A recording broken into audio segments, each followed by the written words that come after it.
how to hide all Facebook photos at once. So if you want to hide all of your Facebook photos at once, then what you need to do is first you need to launch your Facebook application. Once you launch your Facebook, you need to go with the top right, which has that 3 horizontal lines.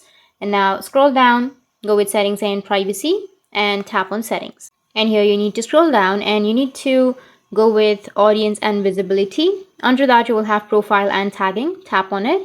And under profile and tagging, here you will have who can see post you've tagged in on your profile. So you need to go with only me and save. And go with when you're tagged in a post, who do you want to add to the audience of the post? You can go with only me.